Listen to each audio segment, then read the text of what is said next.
Alright, all you glorious gamers out there, welcome to the PlayersToo Podcast, the video game podcast for gamers like you, by gamers like you. You can find PlayersToo on all the social media, that's Facebook, Twitter, YouTube, Instagram, the lot.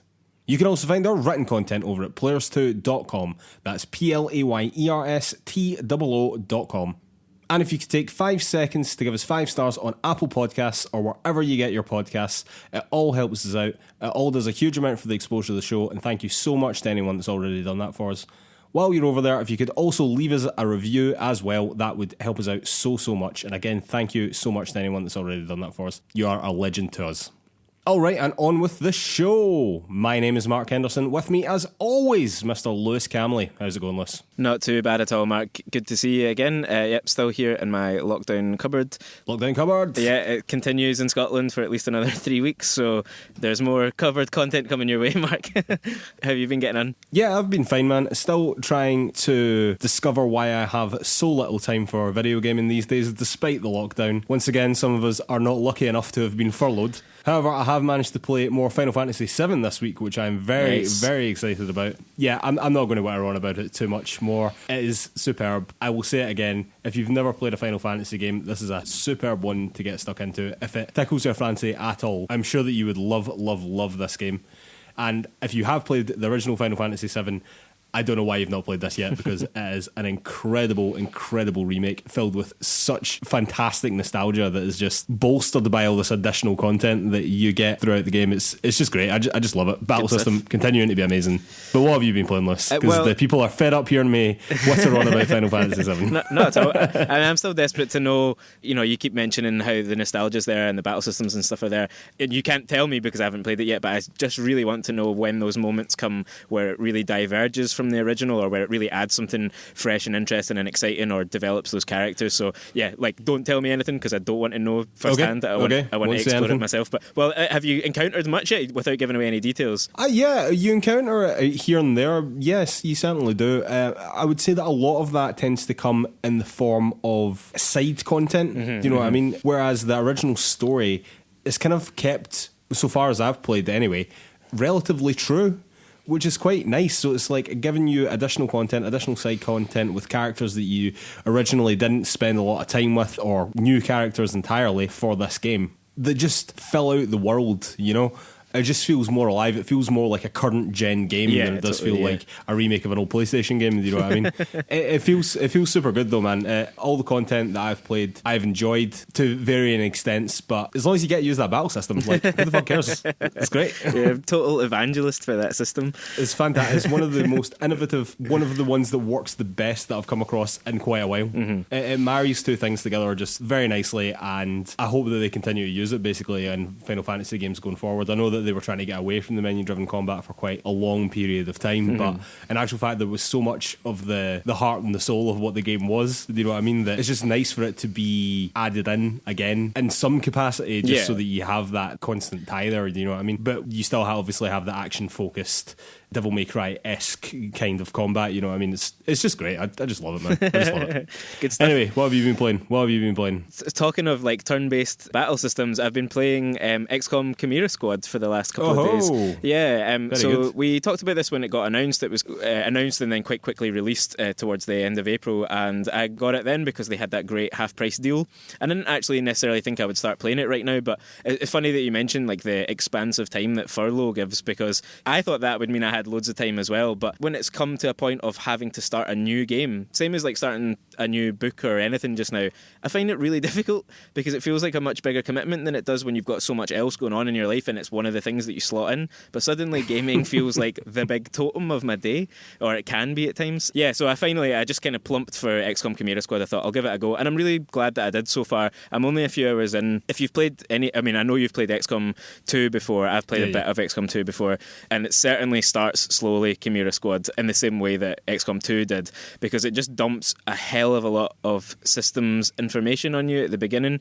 How all of these, the kind of hub world and the in-field strategic battles, how all of these systems interlock and where you get certain resources from and all that stuff. There's definitely a steep learning curve for XCOM 2, I can tell you that. Totally. I mean, you do get there. The game does a good job of explaining quite difficult systems, essentially, or quite complex systems. As long as you're enjoying it, I suppose that's the main thing, yeah. That's it, yeah. I mean, so far, none of those systems are like overly complicated necessarily. There's just a lot of them. I get this type of resource from doing this type of mission, and the story progresses by doing this other type of mission, but I'm going to need this type of third resource to buy more equipment. And so between each skirmish, essentially, you're back to base, you're upgrading your armory, you're looking at your troops and working out who needs to go into training. They've now got this training mode, which has essentially replaced permadeath. If you get seriously wounded in battle, essentially you're going to have to bench them for a couple of rounds once you get back to the hub world, so that they can relearn some stats. So what will happen is that you will get mortally wounded in battle, you'll get maybe a 2-point decrease on your aim or on your mobility or whatever. Oh, okay. And so you can redeploy that character, but they're just in a worse state than they would have been.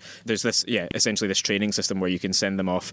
You can't use them for anything else, but they'll get those stats back up. So early game at the moment, all these nice little things are working quite well together, because there's not so much scope in the game that the loss of a character really matters too much. But in the meantime, you're learning about what each different character brings to the table, so it works way more like a hero shooter than traditional XCOM does, where each character has a kind of skill set and some special abilities, and they can all be kind of used in really interesting interlocking ways. So you might have one character can control the mind of one of the enemies, while another character can use its big snake tongue to move one of your own soldiers across the battlefield and that kind of thing. There's a lot going on, and steep learning curve is right. I mean, so far the battles haven't been too difficult, but you can feel that they're very quickly going to ramp up how tricky each kind of situation is. That's what I found with XCOM 2. I found that it went from being those training missions to being really quite difficult indeed quite quickly. Yeah. Well, even it caught me I out. bet that was just me being crap at the game, though. I don't know. That's such the interesting thing about XCOM, is that there was a skirmish I was doing. It was a side mission. It barely mattered. It wasn't for main mission progress. And I ended up losing by doing something incredibly stupid, which was essentially about evacing my troops. And I got 3 of my 4 units out, and then a bunch of reinforcements turned up. And I just kind of thought, oh, it will just let me remove this guy. I don't have a team anymore. And it didn't. And they killed me sort of instantly. And so it's moments like that where, it basically just lets you restart the fight again. As I say, there's no permadeath. There's no kind of lasting consequence. You just jump back in, and it's just about that learning. I can see why, if you're a diehard XCOM person or someone who's really into these turn-based tactical strategy games, it might not be exactly what you're after, because it definitely is more of a kind of light version of those games. But for me right now, I think it's ideal. It allows you to jump in, try some stuff out, see this new game that they've built, see this new kind of world and some new ideas that they've put into this franchise, but it doesn't feel like it's going to be this massive campaign like XCOM 2 felt. After a good few hours of playing that's certainly how I felt that game was spinning out. So it's been good so far. I'm glad to be playing it. Looking forward to putting a bit more in, and I'll say more in future. Cool, nice one, man. I'm glad you're enjoying it. It was certainly something that took my interest, as we discussed a few weeks back when it was initially launched. I'm glad that they do have some consequences for dying. I'm glad that they don't just regenerate, because that was such a big part of, XCOM 2 anyway. Yeah. But I'm glad to hear it, man. All right, ladies and gentlemen, I think it's time for the news. All right, and news item number 1. Inside Xbox happened, Lewis. It happened last week. This was the first part of their Xbox 2020 presentations, which are looking forward to the next generation of consoles, and then specifically the Xbox Series X. We were promised gameplay trailers and sneak peeks. The problem was that we didn't get a hell of a lot of gameplay, and the internet got mad. It certainly got did. real mad.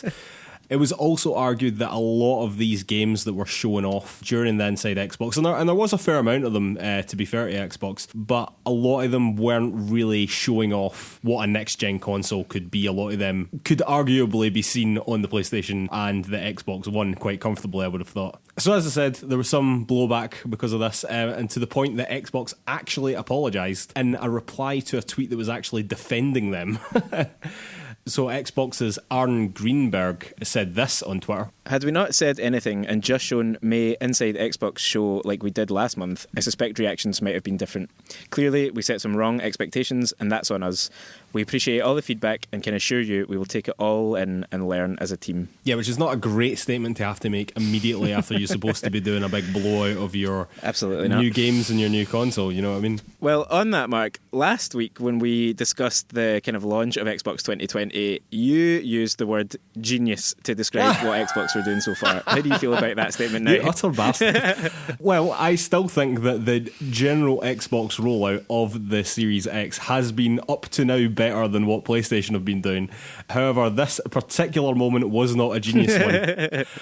I am disappointed, like many other gamers, that we didn't see as much gameplay as it was intimated that we might. So, for example, on that tweet defending Xbox that Aaron Greenberg replied to, they mentioned that, Xbox said that we were going to see gameplay trailers and sneak peeks. It wasn't all about gameplay, right? But if you go back to their Twitter account, on the run-up to the Xbox 2020 show, there was several tweets that mentioned that you would be seeing next-gen gameplay. That was like the big selling point. So they were definitely trying to emphasise the gameplay. Totally were, yeah. And we got very little of it in reality. Yeah, a very sort of arguable slice of what constitutes gameplay, and that's sort of where the tension extremely arguable, yeah, I think we would say. I mean, it's essentially what everyone understands gameplay to be, and then what people who want us to think that they put out gameplay think a gameplay is, you know? Yeah, obviously, exactly. I mean, Xbox, I think, definitely did get their messaging wrong around this, but all of it was then amplified by the fact that Ubisoft and Assassin's Creed had also said the same sort of things, and so that's obviously where most of the eyes were coming from for this show, and so there's just this double whammy of really, really high expectations. I mean, you and I were texting, you know, back and forth on that afternoon. What do you think we're going to see? I was reading all sorts of crazy, you know, rumours and speculation online, as you know, and same, absolutely too, fair enough. Everyone knows that it is just rumours and speculation. But then to get a slightly underwhelming card of games, although, you know, we're going to come on to talk about them, and I don't think it's as bad as people kind of want to make out at all. We'll come on to the games in a minute, but I would actually argue that I quite like a lot of the games. Yeah. However, if you're intimating to people that you're going to be showing off next-gen gameplay of your next-gen console, it better fucking look like it, even for the ones that did have bits of gameplay in it, or ones that had like a relatively high amount of gameplay in it, you know what I mean? Even then, a lot of them, to me, didn't look different enough, or didn't look next-gen enough. Yeah. That's what I'll say. They didn't look next-gen enough to me, personally. And I've heard that complaint from a lot of people. Yeah, that's the other big complaint that's going around. There's an interesting thing there. So there's been a lot of kind of pushback since then, not just from Xbox or Ubisoft or anyone, but just generally from the games industry, that the graphical jump that people might be expecting to the new generation isn't really there. We've reached this deceleration point for graphical improvement, but they've shown off a lot of games that are almost certainly going to be on this generation. I think most of these are cross-gen titles, and obviously it's third party, and Xbox don't have full control over all of that, and it's not up to them to force other developers to make better looking games for next generation. No, of course not. But altogether, yeah, all of these issues combined, it feels to me like a very typically Xbox misstep, because I agree with what you said last week that generally speaking they're dominating the conversation, they're making interesting moves, all of the work that they've done around their services has been phenomenal and far outweighs what Sony are doing,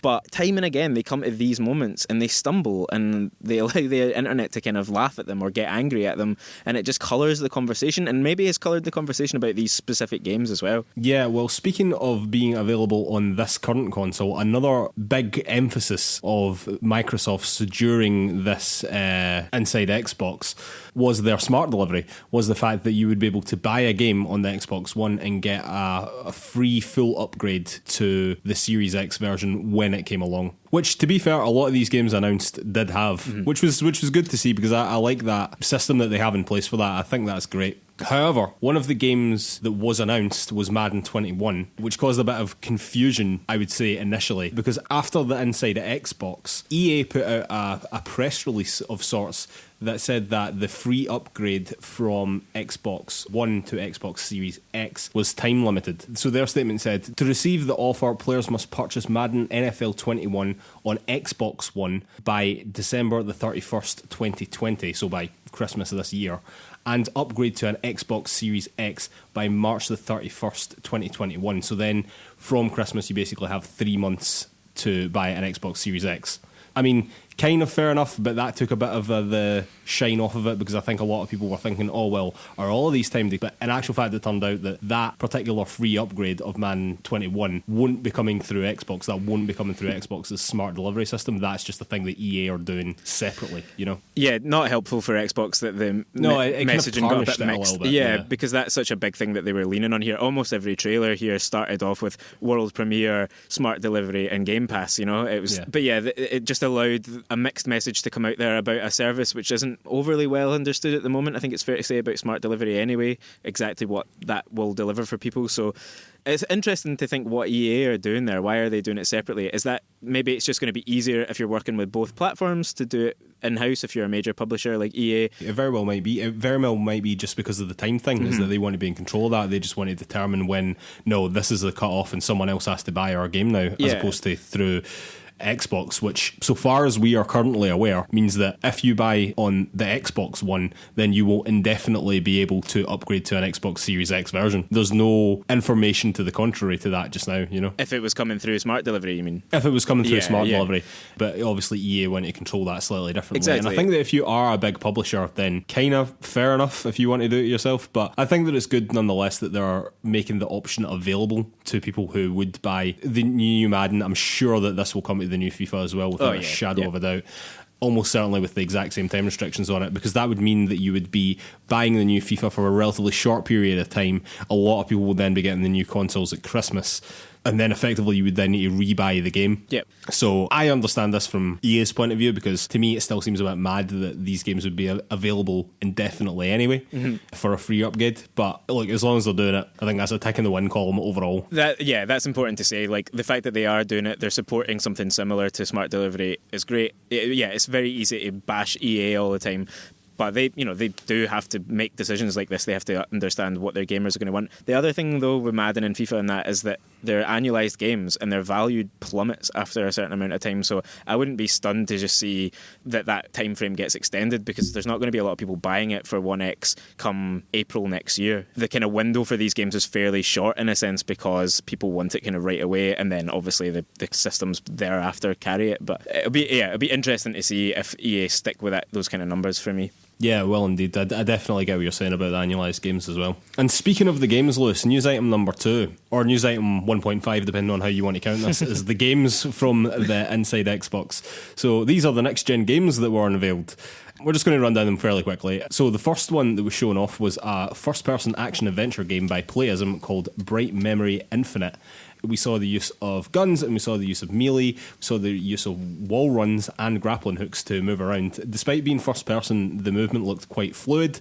I have to say, this put me very much in mind of Doom, the first person fluidity and how you were moving around, which was exciting for me. This, to me, was the one that looked at the most, quotes, next gen of everything. And I will include Assassin's Creed in this, because I think that the wind and the rain visuals that we saw in that trailer were fucking awesome looking. And this was the first trailer that they showed you which had a good amount of actual gameplay in it as well. And it's all downhill for here in terms of gameplay, I think. I think you're pretty much spot on with that. Yeah, this did show a bit of in-game stuff.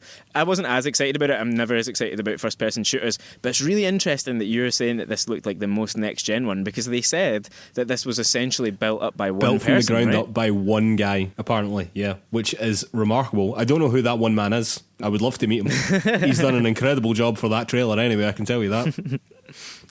Next up was Dirt 5 by Codemasters. This to me was pretty underwhelming. This to me looked like a game that could easily run on current gen consoles. Normally when you get to next gen and you're showing off a racing game, normally that is a showcase in graphics. PlayStation love to show off the new Gran Turismo game every single time that they bring out a new console, because it always shows what you can do with the graphics, and this was a total letdown from that. I know Dirt 5 isn't quite as simmy a racing sim as Gran Turismo, but still I thought that was pretty disappointing. No gameplay as well, all cinematic. Yeah, they were basically showing off their lighting and environment work there. I thought it leaned so heavily into showing that stuff off, and it's interesting that you're not particularly impressed by it. Obviously, Xbox are going to want to lean in if Forza Dirt 5 isn't theirs. Well, that's kind of interesting, isn't it? Because we know that in July we're going to get the first party stuff, which you would thought would have included Forza.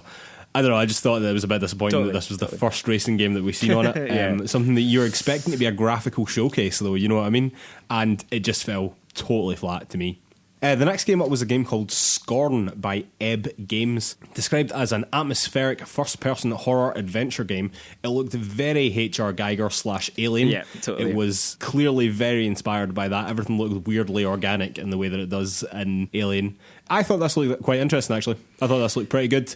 It was all cinematic, no gameplay, but it caught my eye. It looked interesting. It looked a bit different. However, again, there was nothing here that showed me why that was a next-gen game. Yeah. You know? Or what kind of game it really is. I mean, I agree. It was one of the most interesting trailers for me. It was actually a game announced years ago. I think back in 2014 or 2016 or something. Oh, really? Wow. Yeah, it's been around for a while, but I had never come across it. I've just read about it after that. But yeah, those alien kind of Prometheus vibes it was giving off, that just immediately caught my interest. So I'm going to definitely keep an eye on this one. Next up was Chorus with a V instead of a U, like Churches the band with a V instead of a U. This is by Deep Silver. This is similar aesthetically to Control, I initially thought, but in space. But then it turned out to be a dogfighting game / Star Fox game. Did nothing for me personally, I've got to say, which is quite disappointing because initially I thought the visuals and whatever were kind of vibing with me. It does have smart delivery, but again, it wasn't showing me much from the next gen. Imagine how cool space could have looked in the next gen. That looks like a cool game, something to keep my eye on, but it's not like blowing the socks off me, you know? That was exactly it for me. I just thought someone out there will be loving this because loads of people love that type of game, but nothing. Oh, sure, nothing for me yeah. I mean, all. there will be definitely folk out there that love it, but yeah, not one for me. No. Speaking of not ones for me, Madden 21 was next up. We've already kind of discussed it. They spoke about their timed upgrade. It's the new Madden. What do you want us to say? It looks like a slightly better version of the old Madden. Yeah. Next up was Vampire the Masquerade Bloodlines 2. That is a hell of a title. Yeah, it really is. It's a mouthful. This by Paradox Interactive. I'm going to be straight with you, Liz. I'm just going to say it at the door. This game didn't look good. Visually, it looked terrible. I thought that it looked easily early PS4, late PS3 kind of graphics to me. Character models I did not think looked good at all. I think that if a game in a trailer looks bad, that is a serious warning sign. To clarify that, you mean bad as in graphically bad, right? Because I totally agree with that point, that one of my notes was just bad hair textures, because I remember seeing it so blocky looking. In general, I don't know anything about Vampire the Masquerade anyway, like the first one. I don't really know anything about it. It's not my type of game anyway, but that trailer made that game look bad, not good. Well, fair enough. I kind of disagree. Like, there was things about it that I thought seemed interesting. Before they revealed what it was, like what it was a sequel to, I was kind of like, this is interesting. There's some really dark stuff at the beginning where people kind of hung up by their faces, and some interesting kind of the idea of bringing kind of vampires into the modern world and like going to clubs and messing with people there and stuff. I don't know, there was something in all of that I was intrigued by, but I'll hold my hands up fully to the idea that it looks graphically really not quite up to scratch for a next gen game, 100%. Next up was Call of the Sea, this by Raw Fury, which looked to me very much like Firewatch, or certainly along kind of similar lines like that. It was a first-person action game. It looked as if you were kind of on a deserted island in the same way that you were kind of by yourself in the first person in Firewatch. Kind of visually, it kind of looked like that as well. It kind of grabbed my attention because of that, to be completely honest with you. But again, it's a AA looking game, do you know what I mean? It's like, it looks like an indie game. Yeah. It's not something I would be choosing to show off next gen gameplay, which we did get. It's not anything particularly interesting to look at, do you know what I mean? That's a game that's going to rely heavily on its story, not on its mechanics and groundbreaking gameplay. It will have smart delivery, which is quite interesting because that's more to me like I've played it and now I'm moving on sort of game, do you know what I mean? It's not a game that I would necessarily want to bring onto a new console, but I mean, it's nice that it's there. Definitely, yeah. I guess it might just be there for the people who buy it on one system and don't get around to it before they get the new one, you know. But yeah, perhaps. Next up was The Ascent, this by Neon Giant. This was an isometric action RPG that looked a lot like a sci-fi Diablo to me, but had a sort of Fallout-esque dystopian vibe about it. This is also available on Smart Delivery. Honestly, I fully expect this to be ported to the Switch at some point because it looks like a Switch sort of game. And that will tell you that it does not look like a next-gen sort of game, in my opinion. I mean, yeah, I think you're being a bit harsh there. I thought, again, like this trailer was pretty strong. Like, I thought this showed this game off well. It caught my interest. Again, I have nothing against the games. That's not what I'm arguing here. Again, I actually think a lot of these games look quite good, including this one. It just doesn't look next gen. Like, there's nothing to point to that's like, wow, that looks really cool and really next gen. Again, apart from the crazy weather mechanics in the first gameplay trailer, which I thought, Christ, that does look very next gen. But since then, nothing's quite getting there. Nothing to me here doesn't look as if it won't run on an Xbox One, and that game says the same. Yeah, I mean, like you say, it probably will be on the Switch. It almost certainly will be on the Xbox One X. I mean, the fact that they've said there'll be smart delivery means that it must be, right? Yeah, it will be, yeah. But I thought, like, from that, I still thought it looked gorgeous. Like, I think it looks like a nice game. Might not look like the next leap forward, but, there was things going on in that I thought worked well, or looked quite interesting. So again, I agree. It's a game that I would be happy to buy on the Switch. It's just that, like, because I think that feeds into the internet narrative that, like, this was a bad showcase, and actually all of these games, or a lot of these games, looked good. Like, they looked like good games that you would want to play, but they, like you say, they just don't make you go. If you took off all the branding and went, what is this showcase for, you wouldn't say next generation, right? No, absolutely not. Yeah, I think that's a good way to put it. Is that I'm not saying that any of these. Well, actually, that's not true. I did say very specifically that I thought Bloodlines 2 was bad, but apart from that, like, I don't think any of these games are necessarily bad. Yeah. Do you know what I mean? There are things that are for me that are things that aren't for me. But I mean, a lot of them look interesting. A lot of them I'm hoping to play this gen and not next gen because I think the next gen is going to be quite underwhelming if that's what we're kicking off with. Anyway, next one up is The Median, and this one I did think looked really good. I thought this one looked really, really interesting. This by the same team that made Layers of Fear. There's a lot of kind of horror games going on in this, weirdly.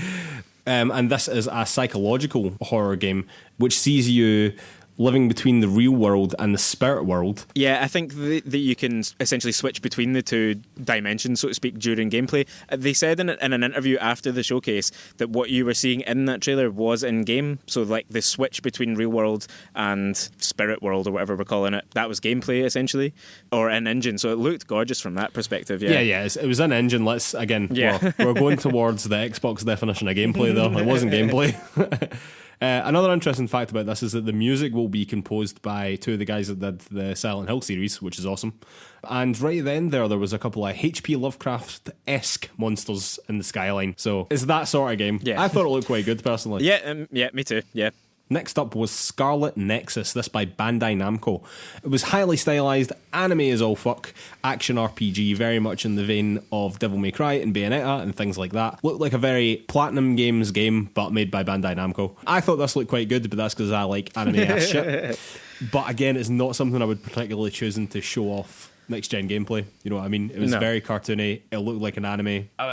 I want more. I want more. I suspect that is speaking more to Xbox's determination to break into the Japanese market, to be honest. Which I like that they're doing. In fact, on that note, Lewis, I'm actually going to skip the next one and go on to Yakuza Like a Dragon by Sega, which they also chose to debut, and just with that kind of Japanese connection. I'm glad that Xbox are doing this. You know what I mean? That's a market that they've never really had any proper presence in. It's just been so dominated by PlayStation and Nintendo, and if you're not in one of the two of them, you're on a PC. Xbox just doesn't have a foot in there at all. So it's nice to see that they're trying to do that. To be honest with you, the Yakuza game looked exactly like a Yakuza game, although I know for a fact that the battle system in this one is turn-based and not dynamic as you would have expected from other Yakuza games. So maybe a wee bit slightly different that way, but otherwise looked like a Yakuza game, you know what I mean? I thought it looked good, actually. So, and again, we'll have smart delivery. Story-wise, I thought it looked really interesting, but again, did look quite like an early current-gen game. Like, graphically, I don't think it was doing a hell of a lot. Again, so I've written here on my notes, not a graphical powerhouse. Again, not something that I would necessarily be looking to show off my next-gen gameplay, but it looked good. Yep. It looked good. Then just circling back was Second Extinction, this by Systemic Reaction.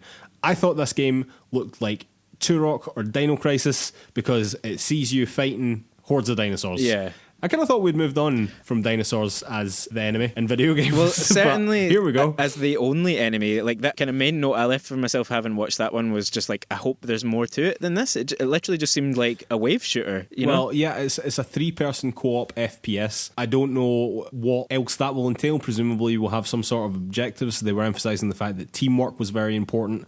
It will also have smart delivery, but for a kind of online game like this, a game that you are probably going to be seeing updated, like a service game like this, you know what I mean? I think that Call of Duty Warzone, which is out right now on current consoles, looked a hell of a lot better than this game, both in terms of gameplay and in terms of graphics. Yeah, totally. And lastly was Assassin's Creed Valhalla. Now, we spoke at length about Assassin's Creed Valhalla last time, and to be honest with you, this trailer gave us no more information. Now, they said that this was going to be gameplay, right? And this is where it really broke me, and I think it probably really broke a lot of people, because they said, this is it, this is going to be gameplay from the new Assassin's Creed Valhalla, and then we all sat at the edge of our seats and we were like, oh boy. And then they showed us a trailer, and there was snippets of what could have been gameplay here and there, and then it cut away and the Assassin's Creed logo came up. Then the Xbox guy came on and said, that is the first time that we've seen Assassin's Creed Valhalla gameplay. And I was like, did we? Yeah. Did we see gameplay? There was a lot of in-engine footage, but I'm not sure that we can really count that as gameplay. I thought that was a bit bullshit, to be honest with you, because they've clearly lured, quite frankly, people in with the promise of Assassin's Creed Valhalla gameplay, and basically we didn't get it. Totally. I don't think there's anything that I need to add to that. It was a complete bait and switch, it felt like to me, from Ubisoft. I was quite angry having watched that we didn't see more. And I just hope both companies can kind of turn that faux pas around a bit. Yeah. It was nothing. To be honed with you, go and watch the reveal trailer. It was 1,000 times better. Yeah, there's literally nothing that came out of this trailer. Like, there's nothing new to say about the game based on that new quote-unquote gameplay trailer we saw. Yeah. Anyway, I actually thought overall that the games that they showed were quite cool. A lot of them caught my eye. A lot of them I might play in the future if they're not Xbox exclusives, which is another weird thing that didn't really come out of this, but there are suspicions about some of the games. However, it just didn't grab me the way that I wanted it to. It just didn't show me next gen the way I wanted to see it. Do you know what I mean? Looking at things like Cyberpunk and The Last of Us Part 2, which we'll come on to later, those games to me look more next gen than the next gen games they just showed me. That's kind of how I feel. It all just felt like a bit of a letdown, to be honest with you. Totally. And that's probably the end of it, unfortunately. Alright, news item number 3. NetherRealm Studios have announced a 2-year expansion to Mortal Kombat 11. The DLC will be called Aftermath, and it will include 3 DLC characters, which you'll get immediately. You won't have to wait until they're rolled out at some other time in the year. And 3 new skins. Eventually, they will be rolled out later in the year at some point. The 3 characters that you'll be getting are Shiva, Fujin, and Robocop, which is awesome. As well as that, you'll also be getting significant story DLC, which is the interesting part about this, to me anyway. The story DLC seems to largely follow the DLC characters, which were Shang Tsung, Nightwolf, Fujin, Shiva, and Sindel. So this is the ones that aren't Joker and whatever, you know, like the ones that are canon, effectively. Exactly, yeah. And along with this will come a free update that will reintroduce friendships, which are like friendly fatalities, new stages and new stage fatalities to the core game. I am interested in this in general and would be happy to play more story DLC for Mortal Kombat because the story for that was awesome. One of the best in any fighting game, if not the best. However, the price is pretty steep, Lewis. It is indeed. It's pretty steep. So Aftermath alone will be $34.99 according to the PlayStation Store. Aftermath and the Combat Pack 1 will be $39.99, and Aftermath, the Combat Pack 1 and the base game will be $49.99, which might actually be the best value because the base game is $39.99. So although I'm quite interested in playing the story here, it's no cheap. I mean, that is quite serious DLC, so I'll be interested to know how long the story is, because in reality, I'm not overly interested in the new characters unless they feed into the story, which I know that they do, which is good. But it's going to be quite expensive for me to play that, ultimately, you know? Well, that's exactly it. I mean, it's quite a lot of money to ask for. I mean, the story itself is short, really. Like, let's not kid anyone. The actual baseline story of Mortal Kombat 11 isn't a massively long piece of work. No, it's not. So this is only likely to be 2 or 3 extra chapters, I would have thought. You know, a handful of battles. I think it's really interesting that they're doing it. I think it might be the first time ever that Mortal Kombat has done a story expansion. And, you know, new characters, some legendary characters. I think also the new stages include classic stages and classic stage fatalities. So there's taking stuff from the archive, essentially, and foregrounding it. I think all of that's nice. But I was really excited about this. I watched the whole trailer and thought, this is great. It's a good chance to jump back in. And then realised I would have to pay around £40 to get it. Yeah, more than the price of the base game. Yeah. More than the price of the base game right now. Which I know it's new content, but it's a wee bit like, come on. But it's not a full game's worth of content, surely. I don't think it can pretend to be that, so... Anyway, I think I'm quite interested in it, but whether or not I actually get around to playing it, well, we shall see. Alright, news item number 4. Not but a few hours ago, Lewis, a remake of the first 2 Tony Hawk Pro Skater games has been revealed. This was part of Jeff Keighley's Summer Game Festival. The remakes are being made by Vicarious Visions, who are responsible for the excellent Crash Bandicoot remakes, including Crash Team Racing. The game will also feature pro skaters, levels, music, and tricks from the original games, and it will see a return of the Create a Park feature. The remake will also include an online multiplayer mode because it's Activision, and there will be updated goals and challenges on a weekly basis, I assume, because it's Activision. The game will be coming out on September the 4th as well, which is pretty soon. So a new Tony Hawk game. It's a remaster instead of a truly new game, I suppose.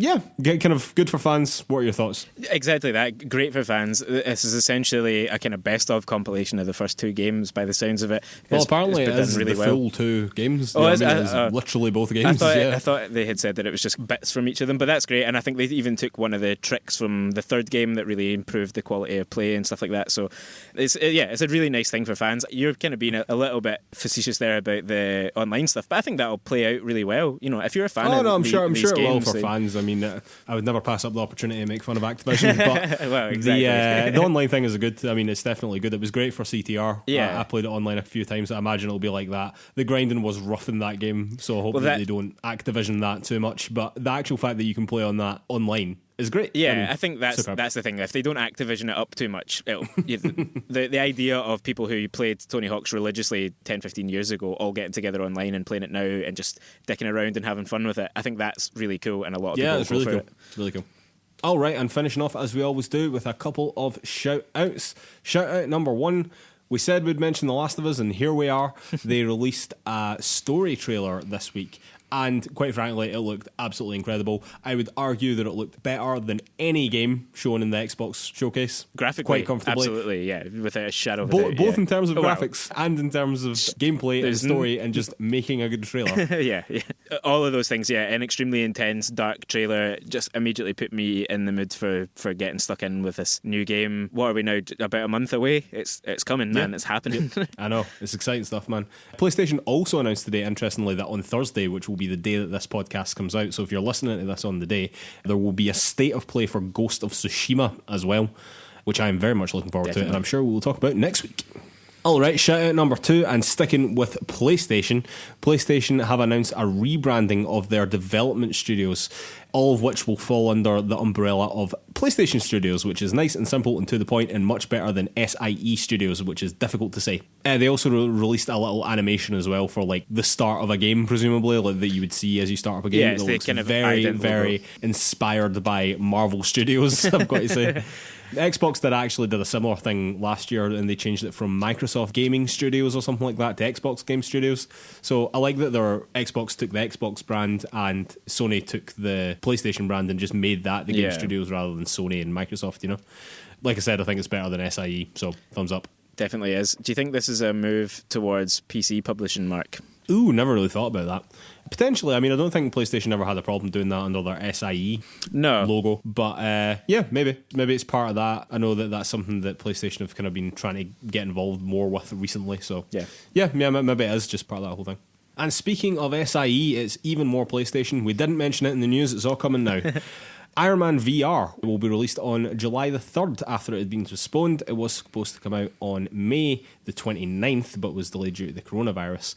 Do you think Iron Man VR could be a big thing for PSVR? You know what I mean? Do you think that's going to sell units? Honestly, not massively, no. I guess you're saying that because it's Iron Man, right? Basically. I just don't think enough people are already invested enough in VR, or PlayStation VR at least, to make the noise required to get big-time Iron Man fans involved in it. That may be kind of strange logic, but I don't get the feeling that anyone's talking about it other than people who are really involved in PlayStation VR. You know, I'd never seen any Marvel fanboys kind of clamoring for it. So it would really have to be a sort of Astrobot quality game, wouldn't it? I mean, it would have to be that good. But yeah, pretty much. I'm not sure that it is, unfortunately. All right, and shout out number 4. 2 ex-Respawn devs, Drew McCoy and John Slothy, Shiring, is that how we're saying that, Lewis? I think so, Shiring, yeah. Yeah, have announced a new AAA studio called Gravity Well. You may not know their names, but I can guarantee that you know the games that these two have worked on, which include Call of Duty Modern Warfare 2, Titanfall 1 and 2, and Apex Legends. So there's a good chance that this is going to be an online first-person shooter. Drew McCoy actually made this statement on their website. Hi, I'm Drew, and I'm stoked to start a new studio here in LA with Slothy. We've been making games together for a long time, and I've learned a ton of ways to lead teams and ship games. We believe the time is right to shake things up in AAA game development. We're starting a studio because of how we want to make games. We want time to iterate on everything and get ideas and feedback from the whole team. We're building the studio to last for decades, and that doesn't happen without putting the team first. We take team health as an absolute top priority. That means we're anti-crunch. That means good compensation. That means everyone at Gravity Well has creative freedom, because when someone else makes all of the decisions, work isn't fun and the end product isn't as good. We prefer to cut and focus down, so we only ship what we love. If this sounds like an adventure that you want to join, we're looking forward to hearing from you. Which I think is a great opening statement. I mean, they've hit all the problem areas, I suppose, like people getting properly compensated for the work, anti-crunch, they want people to be happy, they want to keep the studio small. The other guy, Slothy, I know that mentioned that they wanted to keep the studio between 80 and 85 people, which is quite a narrow window, but the point is that they wanted to keep it small, do you know what I mean? Yeah. But they wanted to produce AAA games. So that's going to be really interesting to see how that pans out. But I mean, all the best of them. Definitely, do you know what I mean? Definitely. I think that they've got good pedigree, and if they can produce some awesome games, then with a great mission statement. Yeah, absolutely. All right, ladies and gentlemen, I think it is time for a beer, and we will be back with Topic of the Week. And we are back with Topic of the Week. Topic of the Week this week is online game showcases. Now, the reason that we're talking about this is because, of course, many festivals or expos have been cancelled due to the coronavirus. Most recently, Tokyo Games Show and Paris Games Week have actually both been cancelled this week as well, both of which have confirmed that they will also be doing an online games showcase of some description. But several publishers have now announced when they will be doing their showcases, and I just basically wanted to talk about them, and that's that, Lewis. So the stuff we need to be talking about here, what bloody games are going to get shown off in the next month or two? What bloody games, Lewis? What bloody games? So the first one to announce, which was actually a couple of weeks ago, and we never brought it up kind of because I wanted to do something like this, but EA Play Live will be June the 11th, which will be much the same as their E3 showcase that they normally do, which is not part of E3 but kind of is part of E3. So thinking about the games that are going to be shown here, I mean, your FIFAs, your Maddens, your Sims 4, you're going to get all of that as kind of standard. The thing that I am most interested in, Lewis, Anthem. Ooh. Do you think they say anything about Anthem? I think they might have to, yeah. If they're genuinely serious about overhauling it, which is kind of what, BioWare at least have been saying, if not actually EA. They've been talking about doing a really kind of wholesale change to this game, and I think that you're going to want that on next generation, so you're going to want to make a big deal out of that. So I think it's a risky one, but I think it's a good shout. I think they might have to basically do that. But they have to have something to show, man. They have to have something to show, and in a big way. Substantial change, yeah, exactly. They have to have something to show, and it has to be all singing and all dancing out the gate. They cannot afford a second false start here, you know? Which is really tricky to do, particularly when there's no proper hands-on stuff. There's no EA's showcase last year. They had a lot of people in the room watching people play a bit of Jedi Fallen Order, right? And the other games that they were showing off, and that would be perfect for relaunching Anthem, where you could let people see exactly what's going to work. I think maybe we're going to get a cinematic instead of that, but some detail about what they're doing, which is, I think, pretty much as best as any Anthem fans could hope for at the moment. As long as they're getting anything, I think that they'll be lucky, to be completely honest with you. And sticking with BioWare, they have also announced that Dragon Age 4 is in the works somewhere.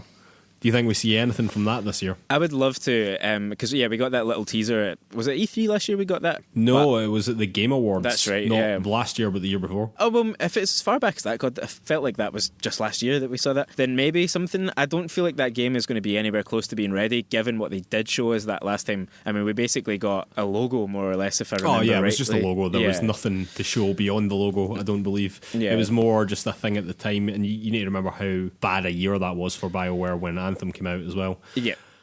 Yeah, I think that was just partly saving face and just showing, no, we are still doing this thing, we're not just Anthem all the time now. It was good they put it out there as well. I think that we might get something, or I'm hoping that we get something this year anyway, from Dragon Age 4.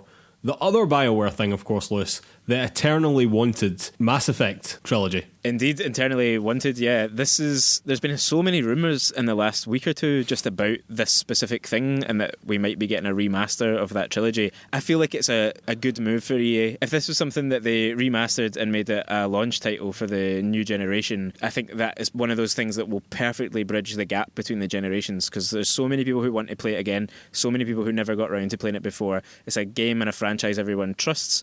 There's that thing there about getting people on board with things that they understand and that they know already, which is hard to do at the start of a new generation because the games just aren't really there yet. So I would be fairly confident that EA will pull the trigger on this one now. I'd like to see it. I honestly think that this is something that gamers have basically willed into existence, so fair play to them if they put it out. The last thing that I just wanted to say on EA was that we know that Hazelight Studios, which is that mad guy who made A Way Out, is making another game with EA. So I'd be quite interested to see that. And also I'd be interested to see what other indies EA are willing to put out there. They recently made Sea of Solitude, and then they made Fee before that, and then did they make the Unraveled games as well? Is that right? I think you are right about that, yeah. Yeah, I'd like to see more stuff like that from EA, because EA are trying to put a lot of money into indies and things like that and supporting smaller developers, which is actually a good thing that EA do, but they've never really got like a big hit out of it yet. Like Unraveled seems great, and Sea of Solitude seemed good to a certain degree, but I don't know, I just want more. Like, I want them making a knockout of the park with a Celeste, so they'll keep doing it, you know? Yeah, I think that's a really good point. I mean, your Hazelight guy and A Way Out, that, you know, was a fairly big success in its way. Got a lot of people talking. But it was more in the double A area than the indie area, you know? Like you say, they're not breaching, they're not becoming these must-play games. So, I would agree. Like, some more stuff from that would be great. And again, I don't believe that they're going to have all of the new IP and all of this great next generation stuff ready for launch, because you don't want to blow it all at that point. So indies is a good way to keep building things, so I wouldn't be stunned to see some stuff from that. The other major publisher that has subsequently announced something is Ubisoft, and they have announced that Ubisoft Forward for July the 12th. And again, I think that this will be taking much the same form as their E3 show would have done. Yeah. So I think Watch Dogs, Rainbow Six Quarantine, and Assassin's Creed Valhalla are locks. Like, I think that they are definitely going to be talking about the three of them in some capacity. Yeah, it'd be stunning if they didn't. But what do you think we're getting there, though? Because by this point, we've, you know, quote unquote, seen Valhalla gameplay. We've seen a wee bit of Watch Dogs stuff. Hold on. No, we've not. So I would like to see Valhalla gameplay. I would like to see more about Rainbow Six Quarantine's gameplay. I'm actually kind of fine on Watch Dogs. I just kind of want it to be here. Unfortunately, it got knocked even before the coronavirus, didn't it? So, but do you think we'll get release dates? I guess that's what I'm really asking you, particularly for... Do you think you'll get release dates? Yeah, I do. I think that we'll get release dates for at least two of them, probably Watch Dogs and Rainbow Six, and then we'll leave Assassin's Creed to see where the other dominoes lie with your Call of Duties and whatever. Well, and also when the consoles launch, I guess that's the thing. And when the consoles launch as well. That'll affect all of them. But my first question on Ubisoft really is Gods and Monsters. Do you think we get more of that? Because I would love to see more of that. I think, yeah, we absolutely will. I mean, those are the four kind of outstanding ones, right, that got postponed earlier in the year. True, but we've seen a lot more, even from Assassin's Creed Valhalla, than we ever saw from Gods and Monsters. Well, true, but Assassin's Creed Valhalla is a world beater, you know, that's what they are going to use to bring everyone's attention on. I think we will, because I don't know that they are going to have a hell of a lot more to lean on at the moment. Well, this is what I was going to bring up as well. Is it going to go the way of Skull and Bones, or are we actually going to see something here, you know what I mean? I think Skull and Bones is a bit of a... Well, I was going to say a one-off, but then they also have Beyond Good and Evil 2. So, I don't think there's any reason to worry on Beyond Good and Evil 2. Not just yet, anyway. That game was always a mile out, and they always like talking about it ahead of time for some reason. I actually think that there's a good chance that we see something proper from Beyond Good and Evil 2. I think if we don't, then that game is effectively dead. There's been nothing mentioned about it for so long. It was first announced like it's a sequel. You don't kill sequels, man. Do not kill sequels. It was announced so long ago. They had that whole thing at E3 before when they had Joseph Gordon-Levitt come out and they joined up. Well, that was 2 E3s in a row they did that. So it was actually only announced in 2018. I think it was announced before that. They maybe hadn't shown anything. Anyway, we're going off on a tangent. I'm not saying that game is cancelled, but I think that game could be in more danger than you're giving it credit for. I don't think there's any reason really to doubt anything about Gods and Monsters. I think there's been some journalists that have had hands-on time with it before, because it seemed to be known by certain people before that E3 reveal, if I remember rightly, because people immediately were talking about it as being like a Zelda-esque game. Breath of the Wild, yeah. I would be fairly confident, other than the impact of COVID, which might have hurt it if it was a smaller studio working on it within Ubisoft. I think that game should be on track and should be coming. But yeah, they're going to lead with Valhalla and Watch Dogs. Rainbow Six Quarantine probably also, although that word is maybe a bit more sketchy right now. Yeah, that's unfortunate for them though, you know what I mean? But we're all grown-ups here, you know what I mean? We understand. Yeah, it's unfortunate, but I think that those 3 games are a lock. I think that hopefully we see more from Gods and Monsters, and hopefully we see something new and exciting, quite frankly. Yeah, what else do you think that could be? I mean, my PlayStation 4, when I bought it close to launch, came with a Far Cry game, Far Cry 4. I think we're a ways away from Far Cry. I mean, we only got New Dawn last year. But then that was one of these half titles, right? Because like Far Cry 5 came out not that long. Like 4 to Primal to 5 to New Dawn, it hasn't actually been that long a time. So I could be wrong about that, but I thought that there was a more of a gap between 4 and 5. I could be wrong about that. Also, that game didn't really hit as much as they wanted it to. Definitely didn't. No. I would like to see them take some time on that, to be completely honest with you. What I would love to see is a Prince of Persia game. After it had been revealed that there was gameplay footage out there of a cancelled Prince of Persia game that no one had noticed for like 8 years or something like that. Yeah. I was furious. I was absolutely furious, Liz. Yeah. I want the Prince of Persia. That's what I want. I would love to see that. It's incredible, that gameplay footage. I'll put it in the show notes over on PlayersToo.com because it's really worth watching if you've... It looked amazing. It really did look amazing, and I'm often quite sceptical about these things, but I watched that and thought, I want that game to come out. That would be amazing. It'd be that, or Splinter Cell would be the big fan service moments. Of course, yeah. I mean, absolutely on Splinter Cell as well. Long overdue. Yeah. Long overdue. Even remasters of these things. Ubisoft don't really do the remaster route, but to make that original Prince of Persia Sands of Time trilogy remastered, I would lap that up just now, you know? Oh, God, yes. That'd be so good. Just one last thing on Ubisoft as well. Service games are a huge part of their model, and kind of part of the reason why things have gone wrong maybe a wee bit in the last year or two. What do you think we're going to see from that? Are they going to carry The Division 2 onto next gen? Are they going to carry Rainbow Six Siege onto next gen? I think that they have confirmed that they are carrying Rainbow Six onto next gen. Siege, that is.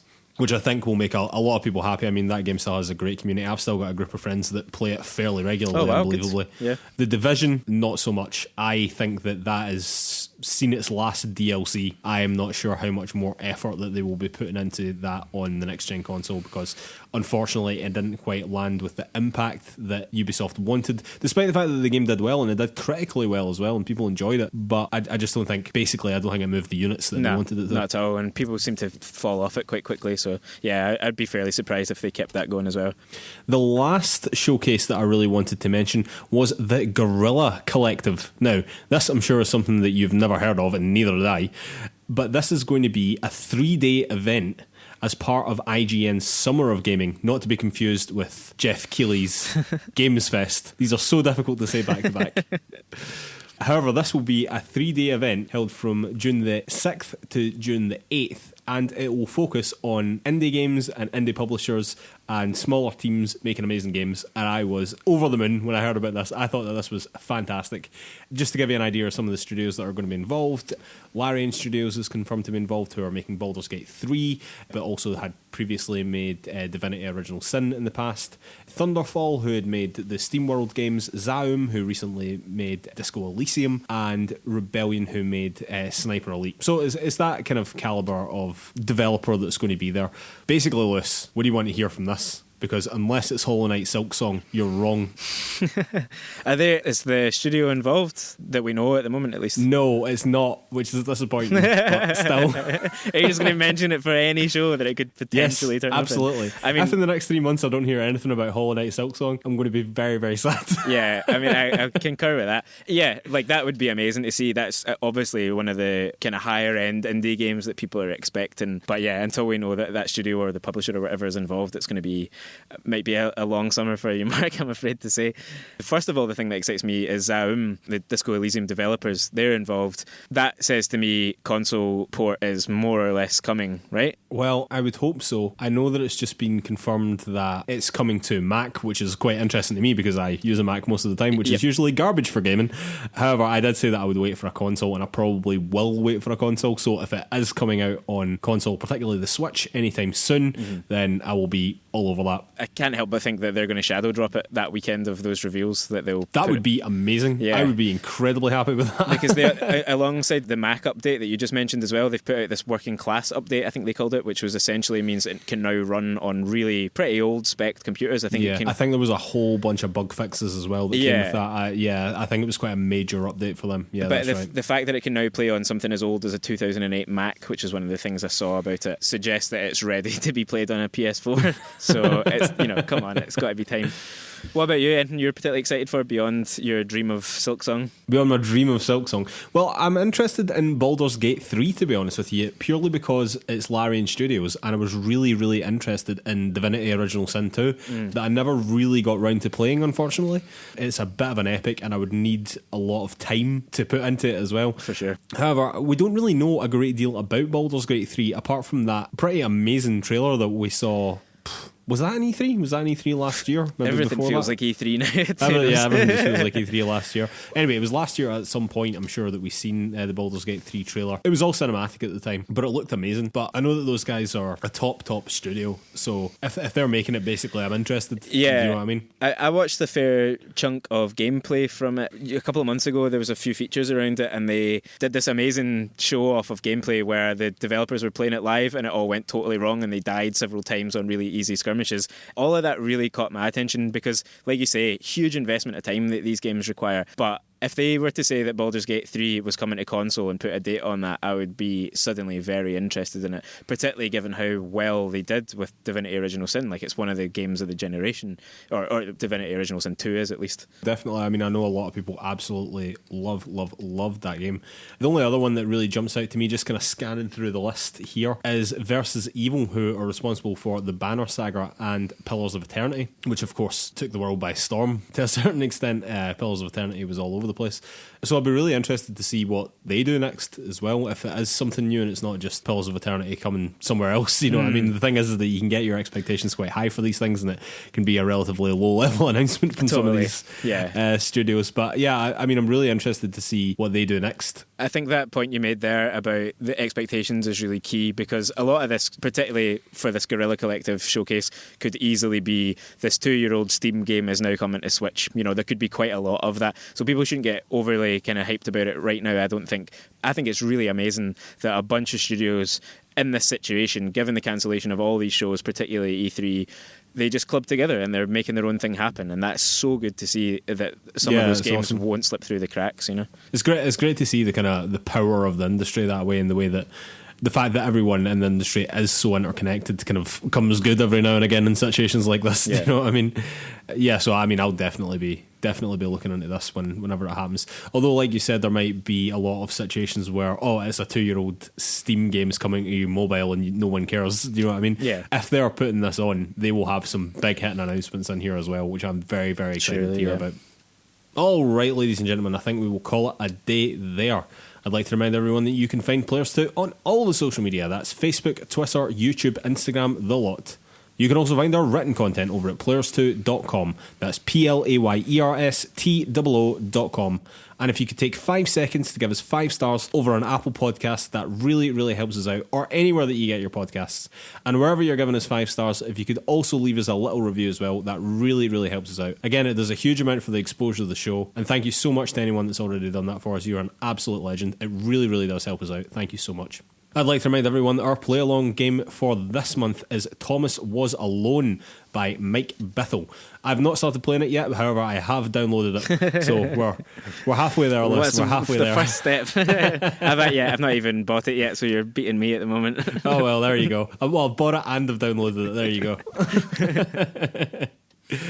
Yeah, I'm very much looking forward to playing that, and we will talk about that at the end of the month. All right, ladies and gentlemen, we'll see you next week. Thanks.